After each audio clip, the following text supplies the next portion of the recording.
Moi, je viens de l'UMR STLO, Sciences et Technologies du lait et de l'œuf. Je viens de l'INRAE à Rennes. Je suis ingénieure de recherche et je travaille plutôt en génomique fonctionnelle en fait, des aliments fermentés. Donc nos thématiques, c'est comprendre toujours les aliments fermentés. Donc historiquement, c'était plutôt des produits laitiers.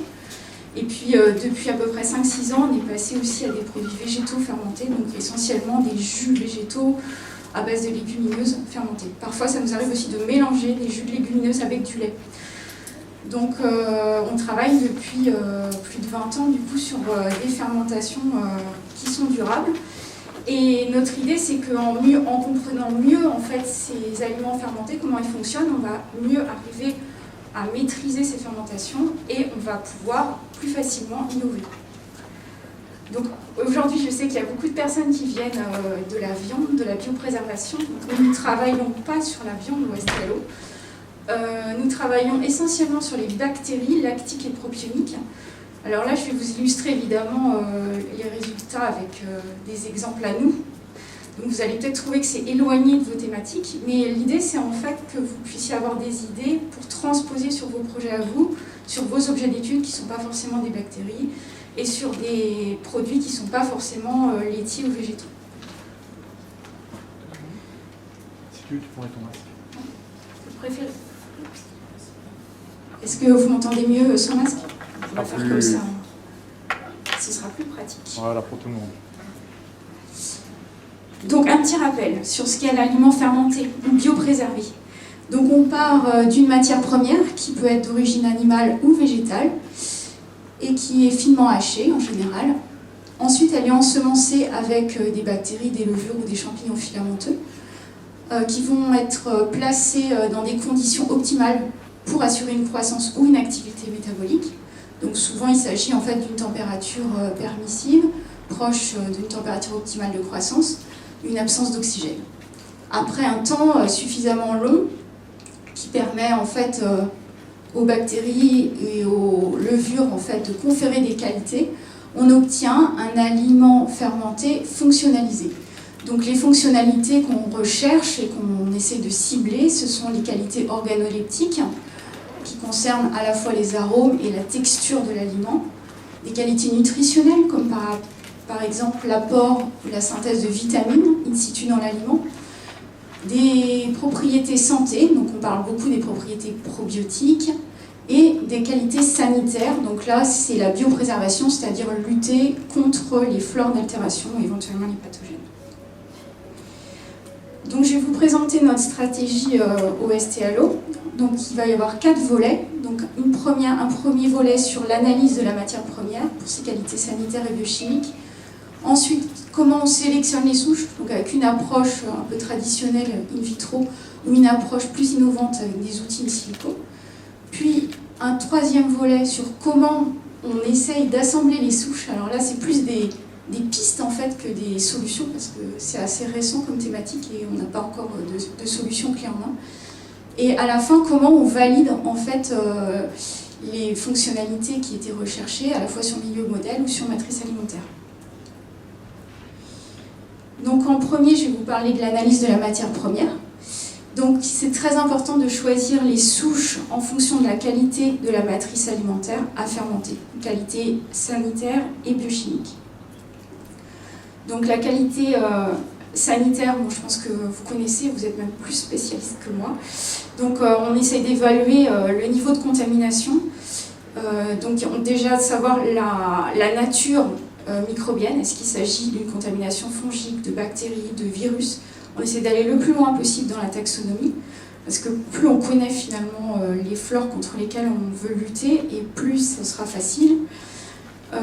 Nous, au laboratoire, on a souvent travaillé sur des jus, donc végétaux, du lait, donc c'était assez simple pour nous de chauffer très fort finalement pour se débarrasser des contaminants. Mais de plus en plus, on a besoin de tenir compte des spores, par exemple, qui peuvent être présents dans les matrices végétales. Donc c'est quand même un de nos soucis. Ensuite, on décrit biochimiquement la matière première, donc ça c'est très important en fait. Parfois on croit la connaître, mais finalement on ne la connaît pas si bien que ça. Donc il faut bien décrire les sources de sucre, les sources d'acides aminés, les vitamines présentes et les minéraux. pour être dans les meilleures conditions de croissance pour les souches qu'on voudra ensemencer par la suite. Donc là, on a eu des surprises dans certains projets parce que sur certains végétaux, en fait, on a des sucres très, très complexes en fait, et avec des bactéries du coup qui sont difficiles à choisir. Donc c'est vraiment important de le faire, aussi bien en termes de qualité que de quantité. Il peut y avoir de très grosses variabilités en fait, sur les quantités par exemple de sucre d'un process à l'autre, y compris dans l'industrie. On tient compte aussi du pH, ça nous arrive de faire monter des produits qui sont déjà acides, et donc on ne prendra pas non plus les mêmes souches. Donc une fois qu'on a décrit cette matière première, on va pouvoir choisir des souches à ensemencer. L'idée c'est d'en favoriser la croissance et l'activité au détriment de la flore d'altération. Donc c'est baisser les risques et augmenter les bénéfices. Donc quelques exemples de sucre par exemple qui vont vous parler. Donc historiquement on travaillait sur le lait, des laits de grand mélange donc, qui contenaient essentiellement donc, du lactose, donc un disaccharide. Depuis qu'on travaille sur les jus de légumineuses, on a découvert plein d'autres sucres à fermenter qui sont intéressants mais compliqués à fermenter. Donc le saccharose, le raffinose, le stachyose, le verbascose. Donc ces trois derniers, là vous voyez, ils sont tous à la base de fructose, de glucose et de galactose. Et du coup, ce sont des enzymes particulières qu'il va falloir pour fermenter ces jus. Et donc choisir judicieusement les souches qui sont capables de les dégrader soit à l'extérieur de la cellule, soit de les internaliser. Donc comment choisir les souches qui sont capables de métaboliser les sucres? Historiquement, on faisait des galeries à pi 50CH, donc en fait c'est un réactif coloré qui, quand la souche pousse sur une certaine source de carbone, fait un virage en fait à jaune. Donc ici vous voyez que par exemple la souche est capable de dégrader le glucose, le mannose et le saccharose. Donc elle pourrait être utilisée par exemple sur un jus végétal. Il faut aussi identifier clairement les auxotrophies. Donc vous savez que les lactobacilles, les bactéries lactiques sont globalement assez auxotrophes pour certains acides aminés. Donc on connaît tous l'exemple de l'arginine, mais il y en a d'autres. Ils sont aussi plus ou moins auxotrophes pour les vitamines, et donc là c'est très très variable. Il y a des souches qui sont capables d'en produire, des souches qui nécessitent en fait d'en fournir dans le milieu. Et puis il y a toujours la dépendance pour les minéraux. Donc là, ce qu'on utilise au laboratoire, c'est le système Biolog Biolomix. Donc ce sont des plaques en fait 96 puits qui contiennent en fait les acides aminés ou les vitamines. Et on met notre souche de façon normalisée en quantité et on arrive à savoir en fait quelles souches en fait ont besoin de quel acide aminé, de quelle vitamine. Ça nous permet de choisir judicieusement. Donc ensuite, on va parler du criblage à moyen débit pour une fonctionnalité donnée. Donc là, on est sur du in vitro. Donc un premier exemple, il s'agit de résultats en fait d'une thèse CIFRE cofinancée par Tribal Noyal. Donc le but du projet, c'était en fait de développer un yaourt au soja aromatisé naturellement par la fermentation lactique. Donc on est parti d'un grand portoir de souches, 280 bactéries lactiques qui venaient toutes du CIRBIA. On a criblé d'abord pour l'acidification avec un SINAC, donc qui est une sorte de pH mètre qui permet d'enregistrer le pH en fait en temps réel pendant la croissance bactérienne. On a pu voir que toutes les souches n'étaient pas capables d'acidifier le jus de soja, et essentiellement celles qui le faisaient, c'était grâce à leur capacité à cataboliser le saccharose. Ensuite, on a fait une étape de sniffing, en fait, c'est-à-dire renifler au-dessus des petits tubes de fermentation pour choisir les bactéries qui donnaient une odeur agréable. Et là, énorme goulot d'étranglement. Je ne sais pas si on voit la souris quand ça fonctionne. On voit qu'en fait, on garde très très peu de souches. Donc il y avait tout un panel en fait d'odeurs, et énormément d'odeurs désagréables, soufrées, qui ressemblaient à des odeurs de champignons, des odeurs d'oignons en fait frits, qui ont donc été écartées. On voit que finalement les espèces majoritaires qui sont gardées sur ce projet, ce sont Streptococcus thermophilus et Lactobacillus plantarum. Un autre exemple de projet sur une base laitière cette fois, où on est allé un peu plus sur le cognitif. Donc il s'agissait encore d'un criblage, donc avec un peu moins de souches, 100 souches qui ont été testées sur une base laitière liquide, donc regroupée en 10 genres et 30 espèces. Donc il s'agissait de bactéries lactiques, mais aussi de bactéries propioniques. Et donc là, c'est de la chromatographie phase gaz qui a été réalisée. Et les données ont été analysées en ACP. Et on a pu décrire en fait les odeurs obtenues par chacune des souches pures. Et on a pu regrouper les souches par genre en fait, avec des genres qui ont tendance, comme Hafnia par exemple, à produire des composés soufrés, et d'autres qui génèrent plutôt des composés à forte odeur de fromage, donc comme le genre Brachybacterium. Donc c'était un projet financé par la région Bretagne et Laboratoire Standard.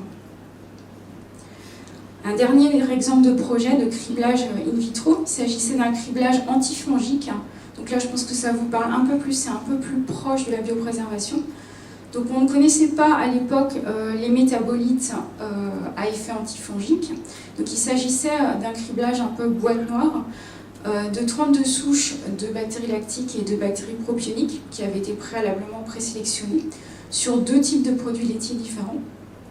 Donc là, en fait, vous voyez les petits pots de yaourt qui ont été artificiellement contaminés avec des cibles fongiques qui ont été sélectionnées dans l'industrie pour représenter vraiment les problèmes d'altération qu'on peut y rencontrer.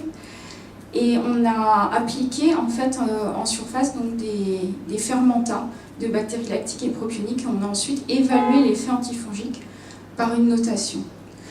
Et ces criblages en fait, à moyen débit ont permis de constituer 2 consortia de 2 souches de lactobacillus à effet antifongique. Donc vous retrouvez les publications de 2 doctorantes qui ont travaillé sur ce projet.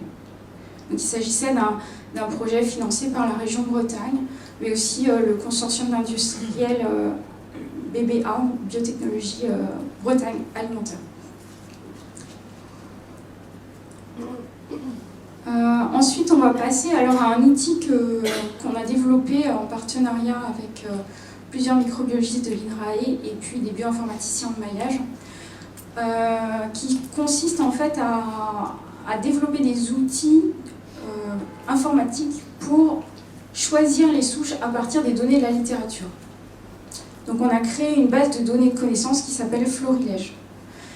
Donc vous savez que des données sur les capacités de croissance des micro-organismes en fonction de leur environnement sont disponibles un peu partout dans la littérature, donc ici dans le corpus PubMed, mais aussi dans des bases de données de centres de ressources biologiques comme les CIRM, donc les collections INRAE, et les collections internationales comme par exemple la collection allemande des SMZ qui est énorme. Ces collections sont déjà bien structurées et possèdent des tableaux avec toutes les données en fait, de croissance et de biotope et des données passeport des souches. En revanche, dans la littérature, on a des données de type texte, parfois tableau, qui sont parfois difficiles à interpréter. Donc on a fait appel à une équipe de text mining, de maillage en fait, pour décrypter de façon automatisée toutes ces données qui sont dans la littérature. On a également interfacé dans Florilège les bases de données issues des séquençages massifs de génome, donc GenBank et Gold. Donc le principe en fait de Florilège, ça a été en fait une première étape de fouille automatique de texte pour extraire les habitats, donc les habitats pour vous c'est la matrice alimentaire on va dire dans votre cas, et les phénotypes microbiens. Donc il s'agit de spécialistes en fouille des textes qu'on appelle aussi text mining, qui vont repérer en fait avec des outils automatisés dans le corpus PubMed les noms des souches, les noms des espèces, les noms des genres. Donc par exemple ici, voilà, j'ai mis une phrase qu'on peut trouver dans un rapport. Les auteurs reportent que l'espèce mésophile Lactococcus lactis acidifie le jus de soja. L'outil de text mining va repérer d'abord les entités, donc Lactococcus lactis, parce que c'est dans une liste en fait, de taxons qui était déjà préalablement décrite. Et puis mésophilique. Donc mésophilique, là, ça va qualifier en fait Lactococcus lactis, et c'est ce qu'on va classer dans le champ phénotype, c'est-à-dire les caractères qui sont intrinsèques au taxon. Ça le décrit. Il va y avoir aussi un repérage de l'habitat, du biotope, la matrice alimentaire, donc le jus de soja, ici. Et puis le verbe acidify qui va être interprété ici grâce en fait à un champ lexical comme un usage que l'homme fait du taxon dans le produit alimentaire. Donc ce que fait l'espèce, la souche, dans l'espace extracellulaire. Donc là, c'est de l'acidification. Donc toutes ces entités sont repérées individuellement et ensuite les relations qui relient les entités sont décrites avec des verbes, de façon automatisée. Ensuite, toutes ces données sont interfacées dans une base de données donc, qui s'appelle Florilège, qui est une base de données publique que vous pouvez tous utiliser, qui est structurée avec des onglets en fait en haut, et vous avez des recherches possibles, soit par une entrée par le taxon, vous mettez un nom d'espèce, soit une entrée par la matrice alimentaire, soit par le phénotype, soit par l'usage. Voilà, et puis vous avez l'onglet recherche avancée qui vous permet de combiner en fait avec des booléens, des et, des ou, vos recherches. Donc la taxonomie a été mise à jour récemment avec les dernières avancées de taxonomie sur les lactobacilles et les lactocoques. Donc vous voyez ici par exemple on a recherché quels taxons étaient présents dans le jus de soja et lesquels étaient QPS. On a pu rechercher par exemple à partir soit de texte, donc on a pu taper soy milk en toutes lettres, soit on a pu aller cliquer dans une ontologie des aliments que vous retrouvez ici sur la gauche. Donc une ontologie, c'est une arborescence en fait profonde que l'on a développée exprès pour ce projet à partir de l'ontologie EFSA. Notamment, on a retravaillé la partie aliments fermentés et la partie fromage qui était un peu trop pauvre à notre goût dans le FSA. Donc on a possibilité de cliquer ici sur soy milk si on veut. Donc ça peut être intuitif du coup. Ensuite, l'affichage en fait va vous sortir l'habitat et puis les noms d'espèces, éventuellement les noms de souches dans certains cas. La source, c'est-à-dire est-ce que le document provient de PubMed, est-ce qu'il vient de GenBank ou est-ce qu'il vient du CIRM par exemple. Et puis à gauche, vous avez des codes en fait, qui correspondent au code PubMed des abstracts en fait, des publications. Alors pourquoi c'est important d'avoir ça? Parce qu'en fait, il s'agit d'une recherche automatisée par TextMining, et comme tout ce qui est automatisé, c'est toujours un petit peu faux. Donc on estime que c'est juste à peu près à 75%. Donc c'est un outil d'aide à la décision, mais en aucun cas c'est un outil qui donne des réponses sûres et vraies. Donc c'est à vous de confirmer en fait les inférences en allant voir les abstracts. Et ça, vous pouvez cliquer sur les chiffres PubMed ici et vous allez, grâce à cet identifiant, arriver directement sur l'abstract et pouvoir lire vous-même les données. Donc un autre exemple où on est rentré cette fois par l'usage. Donc ici on a choisi acidification et toujours QPS. Et là on a une autre liste. Voilà, vous avez pareil une ontologie des usages sur la gauche qui mériterait d'être développée parce que c'est peut-être ce qui est le moins précis actuellement dans la base de données Florilège. Donc évidemment, toute bonne volonté est bienvenue pour développer en fait les usages et notamment en termes de biopréservation, il y a assez peu de choses. Un autre développement récent, en fait, c'est la possibilité de commander des souches dans les collections directement à partir de la base de données Florilège. Donc, par exemple, ici, on a choisi de rechercher quel lactobacille était présent dans le fromage et si ces souches étaient présentes aussi en BIA, donc qui est la collection hébergée à Rennes. Donc, on peut choisir la source. Donc, ici, on a restreint du coup à CIRM-BIA. On a restreint les taxons à Lactobacillus. Et on a un certain nombre de souches de Lactobacillus helveticus. En cliquant sur cette souche, vous avez accès aux données passeport de la souche. Et en cliquant ici sur le petit caddie, vous pouvez commander directement votre souche. Donc, pour avoir une idée du volume en fait, que représentent ces données, le corpus PubMed en fait, qui a été scanné automatiquement avec les outils de text mining, contient 2,9 millions de documents, donc ce qui est quand même énorme. Dans ces documents, on a trouvé plus de 28 millions d'habitats, donc de matrices alimentaires. Pas que alimentaires d'ailleurs, parce que c'est plus large que l'aliment, en fait, c'est quasi tous les habitats terrestres, on en rajoute régulièrement. 138 000 usages, plus de 9 millions de taxons. Alors dans les taxons, je n'ai pas précisé, mais il y a des bactéries, des levures, des champignons filamenteux, des virus et des microalgues, même récemment. 2,9 millions de phénotypes. Et puis vous voyez les relations qui lient tout ça sont nombreuses. Donc c'est une source riche en fait, mais gardez à l'esprit que les données PubMed peuvent être légèrement fausses. En revanche, ici, on a aussi une extraction de données de grande qualité à partir des données du CIRM, BIA et du CIRM levure, à partir de la collection des SMZ. Donc là, il n'y a pas d'interprétation par text mining, c'est vraiment les données telles qu'elles nous ont été fournies par les collections. Donc il n'y a pas d'erreur dedans. Donc toutes ces données-là, quand vous filtrez sur les collections, vous êtes sûr en fait de ce que vous pouvez voir et lire. Vous n'avez pas besoin de vérifier. Et puis un grand nombre de génomes qui viennent de GenBank. Mais vous voyez que c'est quand même minoritaire, parce que là on est en quelques milliers, à quelques dizaines de milliers d'entrées, alors qu'on était en millions tout à l'heure sur PubMed. Donc qu'est-ce qui reste à améliorer?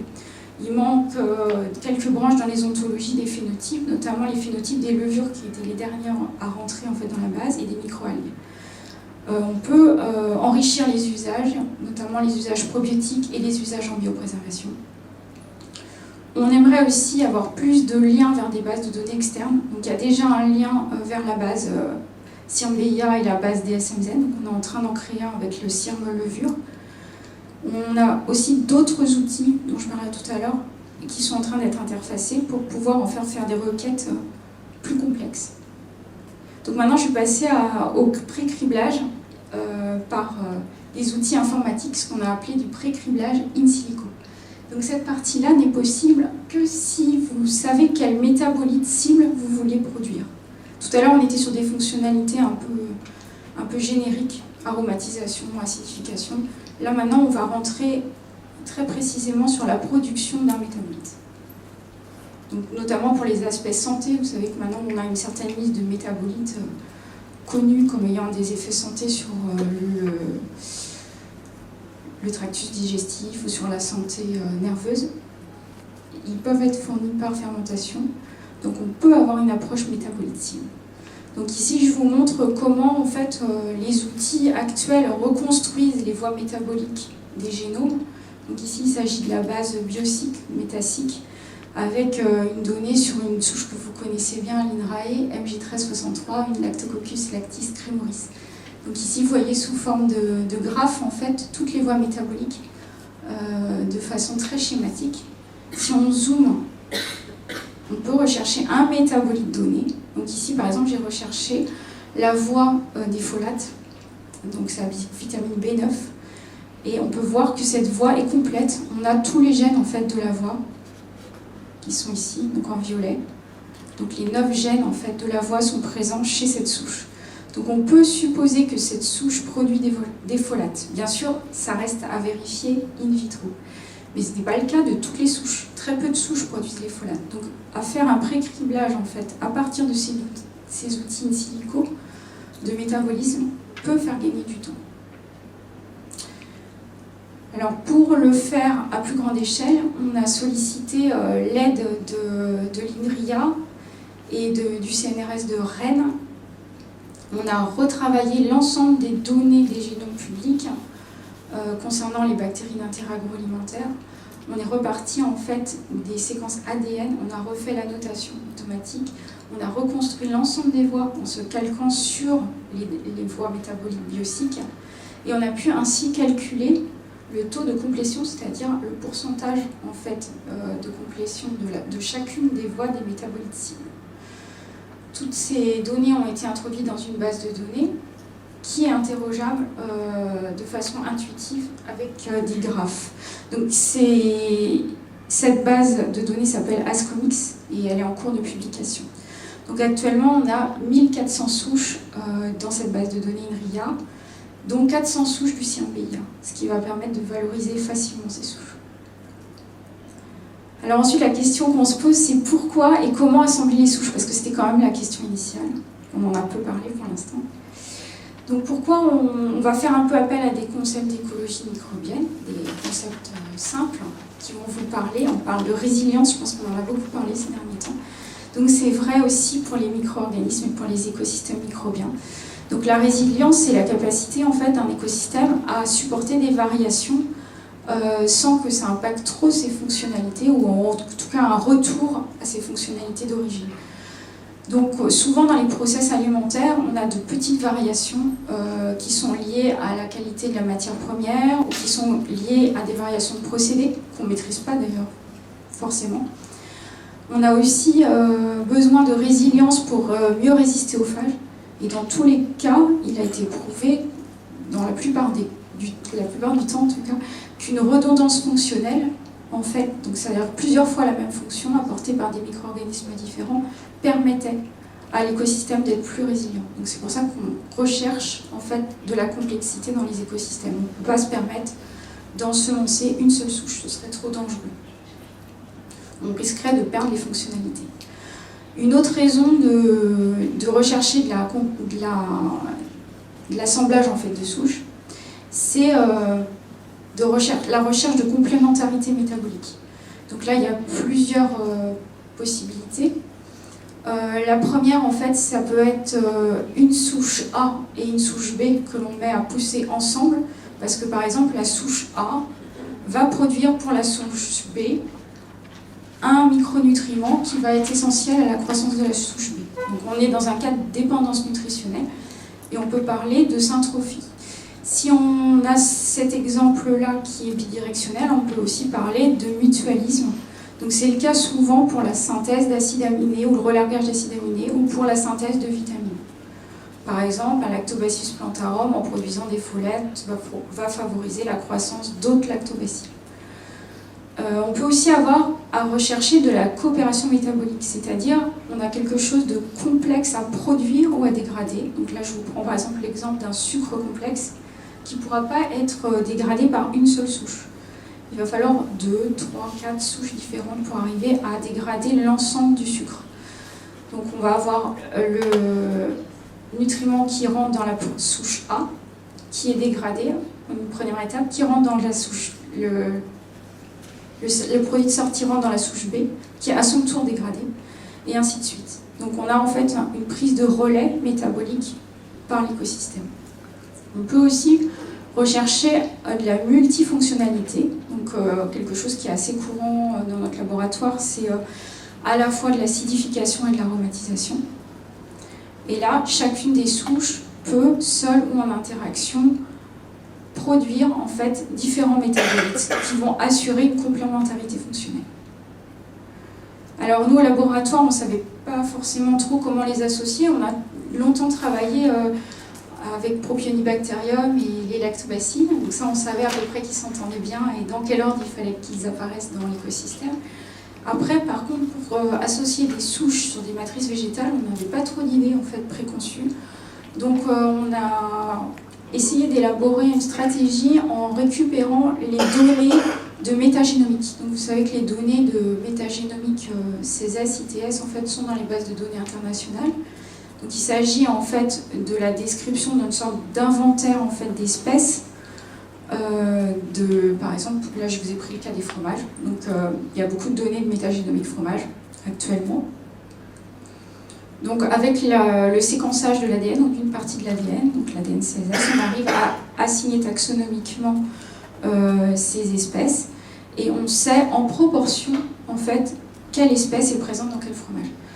Et on a pris comme hypothèse l'idée que si deux espèces coexistaient à un moment donné, c'est que sûrement elles s'entendaient suffisamment pour être en fait compatibles.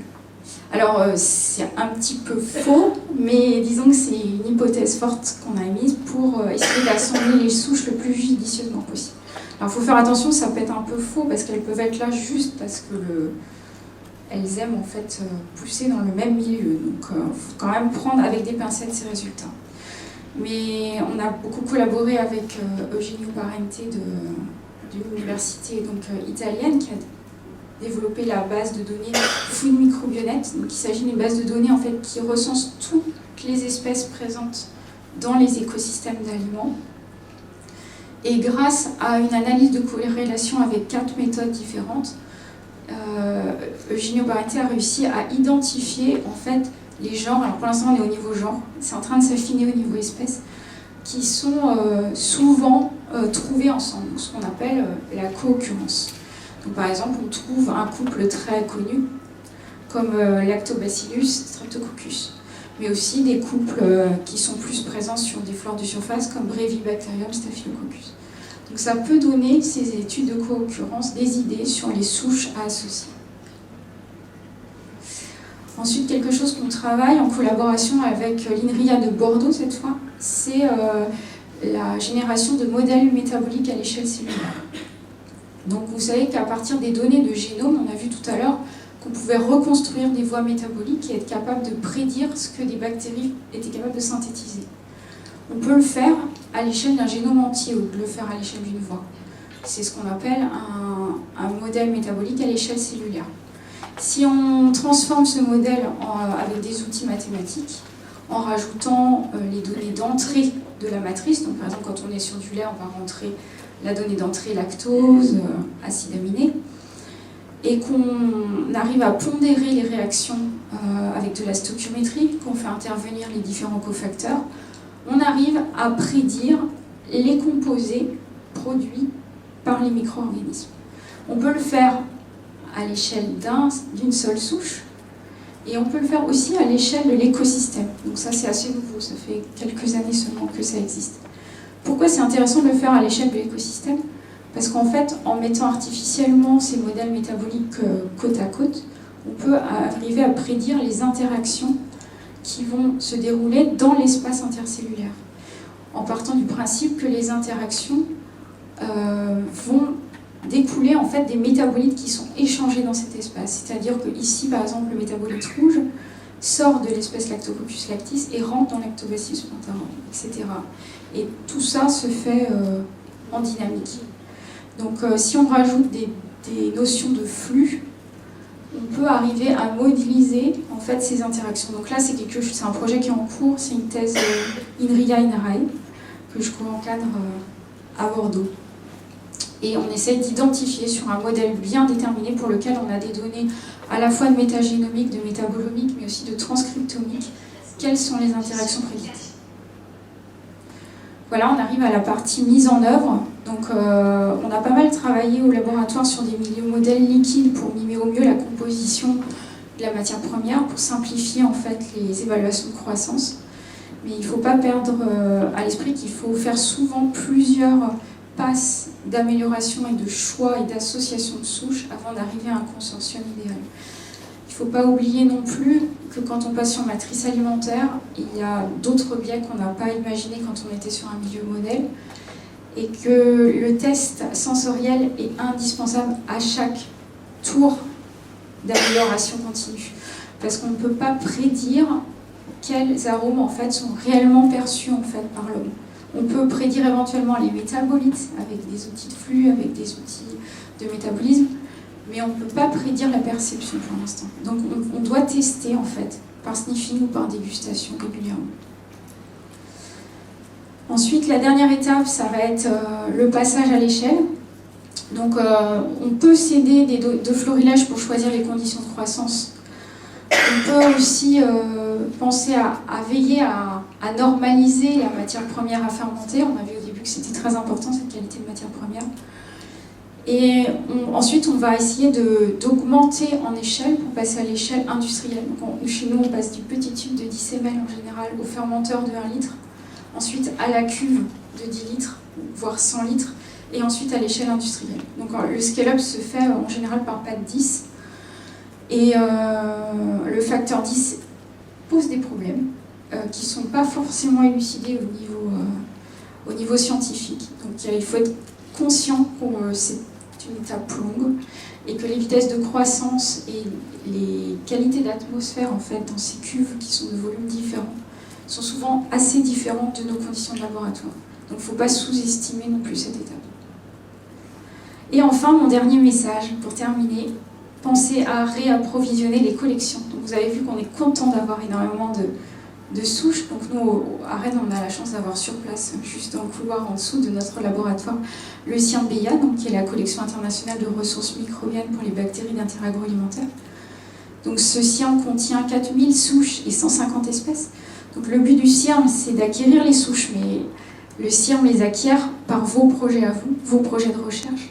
Donc si tout le monde fait cet effort de guerre, de collecter et de redonner au CIRM les souches, chacun en fait a le choix sur les espèces, sur les phénotypes. Donc mon message fort, c'est penser à donner vos souches isolées au CIRM. C'est un bien collectif. Et en plus, il y a plusieurs niveaux de diffusion. Donc vous pouvez aussi choisir de les garder que pour vous. Mais c'est une façon de garder la biodiversité, de la conserver et de pouvoir l'exploiter parce que le CIRM n'est pas un cimetière de souches. Les projets de recherche sont adossés dessus. Et ce CIRM, en fait, a pour but d'identifier, de conserver et de diffuser les souches, mais aussi de les valoriser dans les projets de recherche, qu'ils soient académiques ou privés.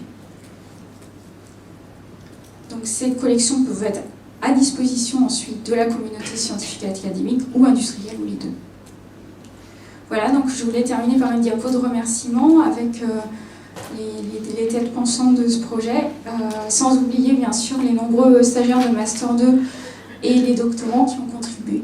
Donc vous pouvez retrouver ici en haut l'équipe biblio, mais l'équipe miniale de l'unité maillage à Jouy-en-Josas, Delphine de SPO à Montpellier, Monique que vous avez reconnue de Secalim, mes collègues Stéphanie et Anne du STLO, les collègues du CIRM-BIA, et puis les collègues de l'INRIA et du CNRS, donc de Bordeaux et de Rennes, qui ont beaucoup contribué aux aspects de modélisation. Je vous remercie de votre attention et je suis ouverte aux questions.